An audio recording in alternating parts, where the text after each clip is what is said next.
अस्सलाम वालेकुम नाज़रीन, मैं मोहम्मद जावेद।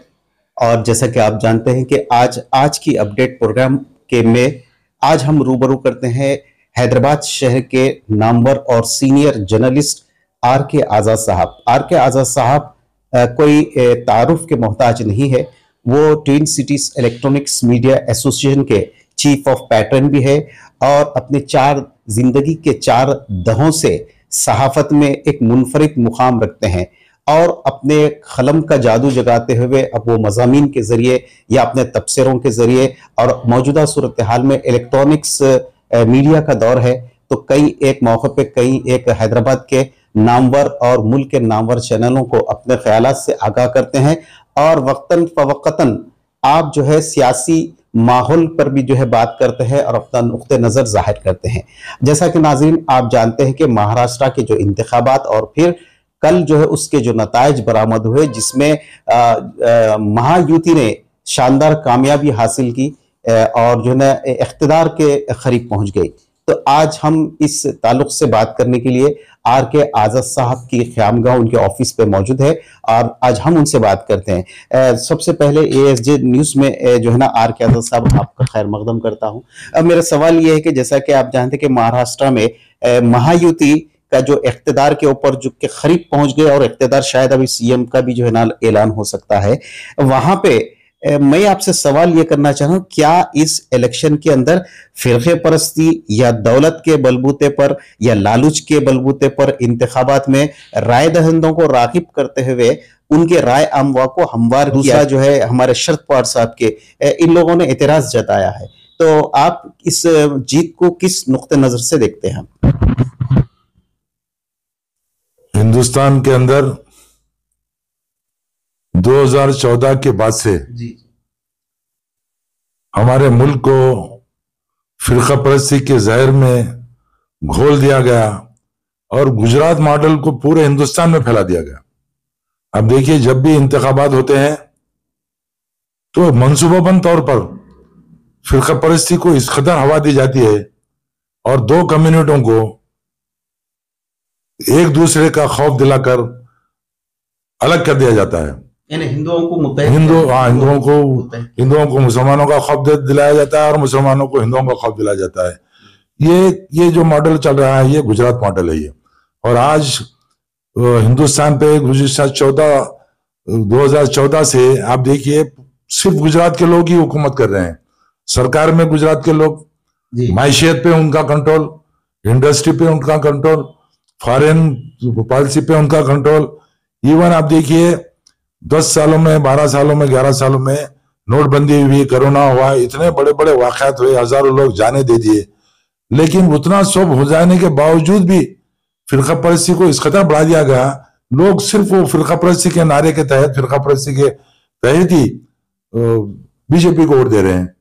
और वो जो सो बीजेपी अपने मंसूबाबंद तरीके से इलेक्शन से पहले बहुत ही अच्छे मायदे करती है और बीजेपी की जो इलेक्शन कमेटी है उसके अंदर हमारे हिंदुस्तान के जो गरीब आवाम का जो पैसा लुटे हुए है, लुटेरे जैसे अडानी, अंबानी वगैरह, वो बीजेपी की इलेक्शन की मीटिंग में मौजूद रहते हैं। तो उनकी मौजूदगी क्या सबूत है?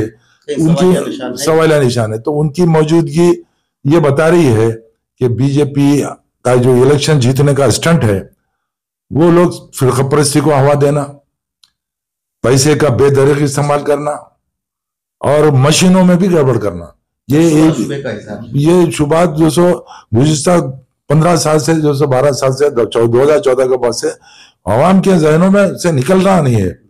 लेकिन वो सियासी जमातों का क्या उनका स्ट्रैटेजी है, बाज़ जगह खामोश बढ़ जाते हैं, बाज़ जगह वावेला मचाते हैं।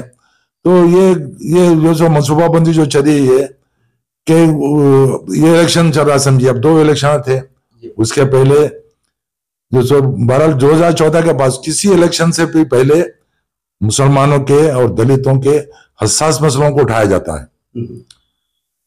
जैसा 3 तलाक के मसले को उठाया गया, हिजाब को उठाया गया, गौरक्षा का मसला उठाया जाता है।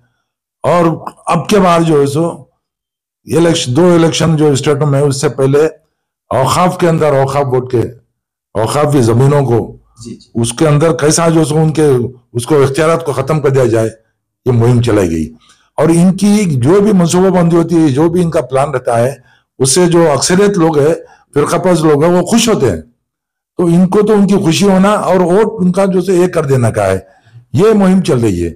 और यही मुहिम के जरिए फिर उसके बाद उनके पास लुटेरे बैठे हुए हैं, अडानी है, अंबानी है, सारे हिंदुस्तान को जो लूटे पूरे उनके पास लुटेरे बैठे हुए, जो सो पैसों का बेदरीक इस्तेमाल, मिशनों में गड़बड़ और जीत हासिल करते जा रहे हैं, उनको कामयाबी मिल रही है। सब मेरा दूसरा सवाल ये है कि खासतौर पर जैसा कि आपने जिक्र किया कि ईवीएम एक मुश्तबा जो है ना उसका क्या किरदार रहा है एपोजिशन के बखौल, एपोजिशन जमातें जो है ना इसके खिलाफ आवाज उठाई, कोर्ट को भी गए थे, लेकिन फिर जो है जब यही एपोजिशन जमातों को इख्तियार हासिल होता है उन्हीं मशीनों के जरिए, जैसा कि आप मिसाल ले सकते हैं कर्नाटक की, आप मिसाल ले सकते हैं तेलंगाना की, ऐसी जगह जब इख्तियार पे मिलने के बाद में फिर ये खामोशी इख्तियार करते हैं, और जहां पे भारतीय जनता पार्टी जो है ना जीतती है तो उसके ऊपर फिर जो है एतराजात का जो है ना एक शोर शराबा उठता है।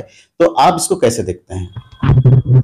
देखिए, आज जो सो अपोजिशन जो है, अपोजिशन इंतहाई कमजोर है, उनमें इत्तेहाद नहीं है, हम ख्याली नहीं है। और एक इशू जो चल रहा है ईवीएम का, 10-12 साल से आप जो सो वावेला मचा रहे हैं, अवाम में भी शऊर आ गया है, लेकिन जहां पे वो लोग जीत जाते हैं, या कांग्रेस जीत जाती है, या सपा जीत जाती है, या शरद पवार की पार्टी जीत जाती है, खामोश बढ़ जाते हैं। जहां पे नहीं जीतते हैं फिर आवाज उठाते। तो आपके पास क्या स्ट्रेटेजी, क्या है तुम्हारा जो तो इत्तेहाद क्या है, मकसद क्या है आपका? आप एक इशू को जो पकड़ के चले, स्टैंड रखना चाहिए। ईवीएम में यकीनन गड़बड़ हो रही है, बता रहा हूं मैं आपको बराबर, क्योंकि ये गुजरात मॉडल, ये सारे जो नंबर 2 कामों में माहिर है ये लोग, समझे नहीं? तो ये बराबर हो रही है, मगर हमारे अपोजिशन में इत्तेहाद नहीं है।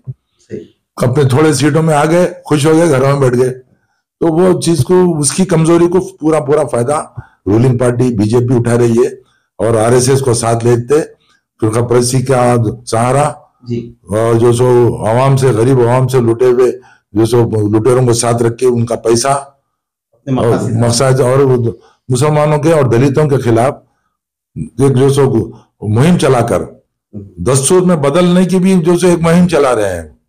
तो ये सब सारी चीजों से पकड़ के क्या कर रहे हैं वो लोग, हिंदू वोट को एक जगह कर रहे हैं। और उनके नारे भी देखो आप, कितने जहरीले नारे हैं, तो बटेंगे तो कटेंगे, ये नारा इस कदर जो सो लोगों के जहनों में जहन को खराब कर दिया। तो उसको सुधारने के लिए ये जो इत्तेहाद अपोजिशन का जो है ना, ये लोग बिल्कुल कोई काम नहीं है इनका, मेरी नजर में। तो सब मेरा एक और सवाल है कि इसी महाराष्ट्र असेंबली के जो हालिया इंतखाबात में तकरीबन मुख्तलिफ जो है पार्टियों से ताल्लुक रखने वाले 10 मुस्लिम लोग जो है मुंतखब हुए हैं। क्या आप इसको आने वाले असेंबली के अंदर मुसलमानों की नुमाइंदगी के हवाले से क्या इसको खुश आइन करार देते हैं? आपका क्या मौक़िफ़ है? यकीनन आज के इस फिरकापरस्ती के दौर में, आप देखो पूरा अशोक दौर में, जहाँ मुसलमानों के हुकूक दबाया दिया जा रहा है, बल्कि उनके शरीयत में मदाखलत करके उनके हुकूक छीनने की कोशिश की जा रही है। तो 10 एमएलए महाराष्ट्र असेंबली में मुस्लिम आना तो बहुत अच्छी जो सो एक खुश आइन बात है। अब उनके ऊपर बहुत बड़ी जिम्मेदारी है कि वो ऐसे मुसलमानों के हुकूक के लिए जो सो आवाज उठाए, और शान रिसालत में जो लोग, जो नस्लबद के जो लोग हैं कुछ वहां पे, जो उनकी शान में गुस्ताखी करे, इसके खिलाफ भी मुहिम चलाए। ऐसा मेरा एक और की वो है कि आमतौर पे देखा जाता है कि कई इंतखाबात के अंदर कोई बड़ा एक लीडर रहता है, जब वो इंतकाल कर जाता है, उसका देहांत हो जाता है, तो वहां से उनके खानदान, उनके बेटे या वाइफ को या बेटी को वहां पे टिकट दिया जाता है। एक रिवायत चलती आ रही है, जिससे चाहे कौन सी भी पार्टी से ताल्लुक रखना, तो एक लोगों के अंदर एक हमदर्दी की लहर रहती कि जो है आदमी का देहांत हो गया, वो हमारी खिदमत करते, लिहाजा हम उनके बेटे को मुंतखब करना। अब हालिया जो है कुछ अरसे पहले हमारे सिद्दीकी साहब, जो बाबा सिद्दीकी जो है, वो भी जो है ना एमएलए रह चुके, तो उनका जो है कत्ल होगा, तो मखतूल के बेटे को जीशान सिद्दीकी जिनका नाम है, उनको टिकट दिया गया बांद्रा से, लेकिन वहां के जो राय दहिंदे उनको फरामोश कर दिए। तो क्या लोगों में इतनी भी हमदर्दी बाकी नहीं रही? आपका क्या कहना? ये आप जो बताए, ये जो सो स्टंट बहुत जमाने से चल रहा था, ये कि अगर कोई शख्स मर जाता है तो देहांत हो जाता है, उसको इंतकाल कर जाता है, तो उसकी बीवी को दे दिया जाता था, बल्कि दूसरे अपोजिशन लोग ठहरा भी नहीं करते थे, उसके हमदर्दी रहती थी, और आवाम के अंदर जो सो एक सिंपैथी रहती थी, उसको जिताए देते थे।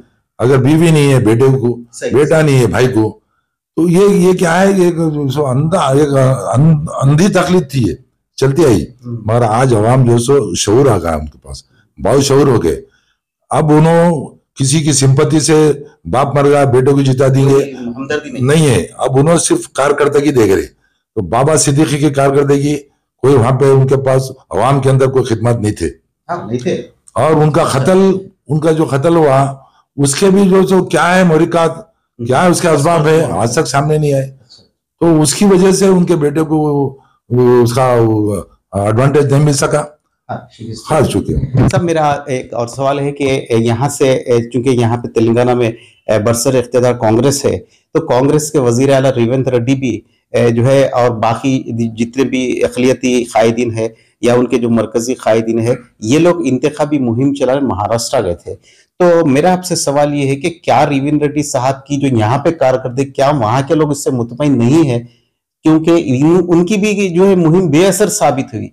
आपके नजर में क्या से देखते हैं आप ये? रेवंत रेड्डी साहब 1 साल तकरीबन होने को आ रहा हो गया। उन्होंने अपने जो सो कारनामों को उजागर करने के लिए बहुत बड़ा जश्न मना रहे 2-3 दिन का। हाँ। और उनके खौल और फेल में फर्क है। खौल और फेल में उनके जो तजाद है, तो उसमें अवाम में नाराजगी है। और इस नाराजगी को अपोजिशन जमातें सोशल मीडिया के जरिए पूरा बहुत ज्यादा पब्लिसिटी कर रहे। तो ये बात दूसरे स्टेट तक करीब नेबर स्टेट है महाराष्ट्र। और रेवंत रेड्डी साहब की भी बात देखिए आप वो इख्तियार दिलाने में मुसलमानों के वोटों का बहुत बड़ा अमल दखल है। मुस्लिम पूरे वोट डाले। उन्होंने बोल रहे एक जलसे में कि मैं मुस्लिम कैंडिडेट को खड़ा करा था, वोट नहीं डाले। अरे भाई, मुसलमान कैंडिडेट को नहीं डाले ना, आप जो आए उनके रहमो करम पे, उनके तुफेल में ही जीते आप। आपकी जो जमात अब इख्तियार पे आई है, पूरे मुसलमान आपको स्टेट में वोट डाले बोल के जिताए आपको। तो मुसलमान नहीं जिताए अगर, तो आप जिताओ। आप तो जिताए ना, आपके 40-50 एमएलए को जिताए, आपको कुर्सी पे बिठाए। तो आप जाओ कहाँ पे जो सो हिंदू मुस्लिम, जहाँ पे मुस्लिम कम है, आप वहां खड़े रहकर मुस्लिम कैंडिडेट को जिताओ। आपकी सेक्युलर पार्टी है ना, आप मुसलमानों के ऊपर ही आप उनके खातों को ऊपर मोड़ दे के जो सब बिल्कुल भरी जमा होने की बात करे। परसों जलसे में बात करे तो मैं नाराज हूँ। आपकी नाराजगी कई की नाराजगी है? आपको बादशाह घर बना दिए, तख्त पे बिठा दिए मुसलमान पूरे वोट दे के। उनके लोग कामयाब नहीं हो सके क्योंकि वहां पे इख्तलाफात थे, उनके अंदर मजहबबंदी नहीं थी, वो लोग जीत नहीं सके। कई जगहों पे ऐसा हुआ। आप वो बात को आपके लोगों को मैं दिया था, आपने जीता। आप जो इस वक्त बैठे हुए है वो मुसलमानों के रहम करम उनके तुफेल में ही है। आप वहां आपके पास जाओ, कोई अपने हल्के देखो हिंदू अक्सरियत के, वहां से जिताओ। आप जब सेकुलर होने का दावा करो। सब मेरा एक और सवाल है कि अब आने वाले टाइम के अंदर 5 MLC की जो है जगह मखलूआ होती है, यानी मतलब जो है वो लोग रिटायरमेंट ले लेंगे। तो अब इन मौके पे मैं समझता हूं कि कांग्रेस में 2 या 3 MLC को और जो है ना नामजद कर सकते, यानी पार्टी के हिसाब से, MLS के हिसाब से। तो आप क्या चाहते हैं कि एक मुसलमान पे MLC दे के कोई वजारत दे? आपका क्या कहना है? कांग्रेस हुकूमत से कुछ मुतालिबा? यकीनन ये मुतालिबा आप जो रखे, मैं तो उस मुतालिबे को 100% उसको तायद करूंगा मैं। और ये मुतालिबा, ये बात तेलंगाना के मुसलमानों के जहन में हर रोज ऐसा तशवीश। हुकूमत में मोहम्मद अली साहब को वजीर बनाए थे, उनको MLC दे के उनको जो सो होम मिनिस्टर दिए और बड़े, बल्कि रेवेन्यू का भी महकमा दिए थे उनको। तो आप जो सो अभी एक MLC दो MLC को दिया आप, मुसलमानों को MLA में नहीं जीता है।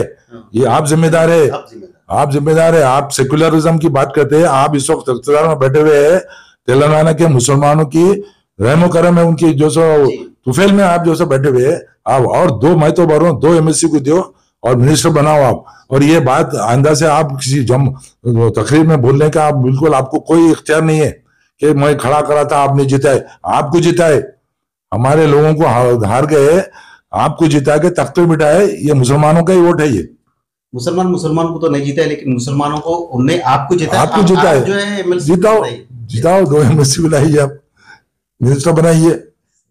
सब मेरा एक आपसे यह है कि जहां तक मजलिस इत्तेहादुल मुस्लिमीन का ताल्लुक है, ये बड़े अफसोस की बात है, खासतौर पे जो शहर हैदराबाद के अंदर एक अफसोस और एक गम की एक लहर जो है ना, जो भी मुहिब्बान मजलिस है उनमें जो है ना एक वो है असर जो है ना कि बहुत ही अफसोस का एक लहर चल रही है। तो 16 में से जो है ना सिर्फ एक सीट आई, तो इसके लिए जो है ना आप ये हैंगे। मगर दूसरी बात ये है कि वोट परसेंटेज जो है ना मजलिस का बड़ा है, सीट आना कोई जरूरी नहीं है, वोट परसेंटेज की अहमियत रहती है। तो वो वोट परसेंटेज मजलिस का बढ़ रहा, आपका क्या कहना? वोटों का बढ़ना बहुत बड़ी अहमियत का हामिल है। जीत हार तो साजिशों के तहत अंजाम पाई जाती है। वहां पे मैं सुना है कि अगस्त के अंदर कई आजाद उम्मीदवारों को भर दिया, और जितने यहाँ पे मजलिस के जो कैंडिडेट जो हारे हैं उनमें हमारे लोगों का ही उसमें बहुत बड़ा हाथ है। गैरों को हम दोष देने का नहीं है, हमारे लोगों की तरफ से हुई और बहुत कम वोटों पे हारे कई लोग। और ये हुकूमत, ये फिरका परस्त आरएसएस, ये बीजेपी, ये गुज़िश्ता 10-11 सालों से ये लोग एक मुहिम चला रहे। मैं तो सुना मुसलमानों को भी पैसे देकर ठहरा करे मुसलमान। बिल्कुल, पैसा तो उनके पास है, अडानी है, अंबानी है। तो ये लोग पूरा क्या कर रहे, ये लोगों के नजर में चुभने वाले दो कम्युनिटी थे। एक तो दलित, उनका भी वोट बैंक था अलग। आप देखिए वो खत्म कर दिए उसको। आज मायावती की हालत है, एक कैंडिडेट को जिता नहीं सकी उन्हें। अब दूसरा स्ट्रांग अगर कोई जमात थी या मुसलमानों का बहुत बड़ा मरकज था तो एमआईएम था। तो इनको भी एक साजिश के तहत झूठे प्रोपेगेंडा किया जा रहा है और साजिश करके पैसा खर्चा करके खड़ा कर दे रहे किसी भी जमात से, वोट को तकसीम करके नुकसान पहुंचा दिया गया। तो ये हुकूमत अपने साजिश में, मंसूबे में कामयाब हो गई। दलितों के वोटों को भी खराब कर दी, उनकी जो जमात को भी, और अब मुसलमानों को भी नुकसान पहुंचाने की कोशिश कर रही है। अब ये मुसलमानों को, दलितों को और यहाँ के अवाम को होश में आ जाना चाहिए कि, और ये अपोजिशन जितने जमातें हैं, मैं बता रहा हूँ आपको, ये जो कांग्रेस है, एनसीपी है, सपा है, जितने लोग हैं ना, ये अगाड़ी, ये लोग मंसूबाबंदी नहीं है इनके पास, इनके पास ही इत्तेहाद नहीं है। तो इन्होंने उसको हटाने का जो सोचना बहुत दूर की बात है। पहले इन्होंने इत्तेहाद बनाइए, आप मंसूबा बनाइए, आपका पास स्ट्रेटेजी बना लीजिए और ये आप जो आवाज उठाइए। आज मुसलमानों को खामोश बैठना नहीं चाहिए, क्योंकि आज हमारे कई मसलों को ये लोग छेड़ चुके, 3 तलाक के मसले को छेड़ चुके। और आज हमारी जो रीढ़ की हड्डी, बैकबोन जिसको कहा जाता है, वो औकाफ है, औकाफी जायदादें हैं, उसको छेड़ने की कोशिश की जा रही है। अब हम खामोश नहीं बैठना। जितने सेकुलर जमातें जिन्होंने हमारे मुस्लिम वोटों को लेकर गुज़िश्ता 75 साल से हिंदुस्तान पे हुकूमत करे, राज करे, आज हमारे मसले पे उनको खींच के लाना है बाहर, साथ लेकर एहतजाज करना पड़ेगा। खाली घरों में बैठ के एहतजाज नहीं होगा। उसकी बड़ी मिसाल बता रहा हूं मैं आपको। दिल्ली में जो चला था शाहीन बाग का एहतजाज, एनआरसी CAA का, और किसानों का एहतजाज भी है, बता रहा हूं मैं आपको। वो एहतजाज के सामने भी हुकूमत फेल होगी। तो हमको भी पूरा मैन एहतजाज, और ये सेकुलर पार्टियों को लेकर औकाफ की जमीनों का, औकाफ वोट के खिलाफ एक भी तरमीम नहीं होना चाहिए। ये हमारी रीढ़ की हड्डी है, मुसलमानों की, अकलियतों की, कमजोरों की, जो उनके लिए उनका पैसा है, उनकी जायदाद है ये। तो इसके अंदर मुसलमानों को घरों से निकलना पड़ेगा, कायदीन को निकलना पड़ेगा, लीडर्स को, जमातों को, सोशल समाजी जमातें, दीनी जमातें, मजहबी जमातें, सबको निकल के उस स्टेप पे एहतजाज करना पड़ेगा जो दिल्ली में हुआ था। और जमीयतुल उलमा का भी जो परसों इजलास हुआ, बहुत बेहतरीन इजलास हुआ, हुकूमत तक उनका पैगाम पहुंच चुका है। सब मेरा आखिरी सवाल आपसे ये, क्योंकि अपना जो है इंटरव्यू तवेल होते जा रहा है, तो मैं आपसे एक आखिरी सवाल ये है कि 25 सितंबर से यानी कल से सरमाई सेशन पार्लियामेंट का शुरू होने वाला है। उम्मीद की जा रही है कि जो वक्फ तरमीमी बिल जो है ना इसी सेशन के अंदर जो है ना दाखिल किया जाएगा, लाया जाएगा। अब आपका क्या मुतालिबा है कि सबसे 2 अहम जो बैसाखियां हैं, एक है जो है चंद्रबाबू नायडू और नीतीश कुमार, इनसे क्या आपका मुतालिबा है कि जो है ना इसके अंदर तायद नहीं करनी चाहिए, क्योंकि अभी 2-4 दिन में रिजल्ट निकल सकता है ये सेशन में। अब एहतजाज का टाइम नहीं है बल्कि अब रिजल्ट का टाइम है। आप क्या कहना चाहेंगे इन 2 बैसाखियों को? ये 2 बैसाखियां भी जो आज जो इख्तिदार में मौजूद है, वो लोग भी मुस्लिम वोटों से आए हैं। चंद्रबाबू नायडू भी आंध्रा में पूरे मुस्लिम वोट लिए आए, वो मुसलमानों के काज के लिए उन्होंने ऐलानात करे, दूसरे भी अच्छे मुस्लिम समाज के लिए, तो हज के लिए, फलां के लिए, सबके लिए किया। मगर हमको वो छोटे मसलों से वास्ता नहीं हमारा, ये हमारा बैकबोन का मसला है। इस मसले में 2 टोक बात कीजिए, आप 2 टोक उसके खिलाफ में जाना चाहिए, नहीं तो आपकी बैसाखी आप हटा लीजिए, उनका अपना बिल्कुल उनके साथ आपका सपोर्ट हटा लीजिए। नीतीश कुमार को भी चाहिए, उन्हें भी हम जो सो बहुत उन्होंने अदल बदल डुबकी मार के बहुत कामा हो गए, मगर इस मामले हमारे से इस मामले में अगर उन्होंने करेंगे तो हम मुस्लिम कौम को खामोशी में पढ़ना पड़ेगा। बहरहाल नाज़रीन, आज की बात को हम यहीं पे खत्म करते हैं। उम्मीद की जाती है कि आपको ये इंटरव्यू पसंद आएगा और आप किस मौजू पे बात सुनना चाहते हैं आर के आज़ाद साहब से, आप कमेंट के जरिए हमें जरूर बताइए। हम उस मौजू पर आर के आज़ाद साहब से उनके ख्यालात का इजहार करने की हम जो है ना सही करेंगे, कोशिश करेंगे आपके सामने लाने की। जब तक के लिए दीजिए इजाजत मोहम्मद जावेद को। अल्लाह हाफिज। बहुत बहुत शुक्रिया आज़ाद साहब।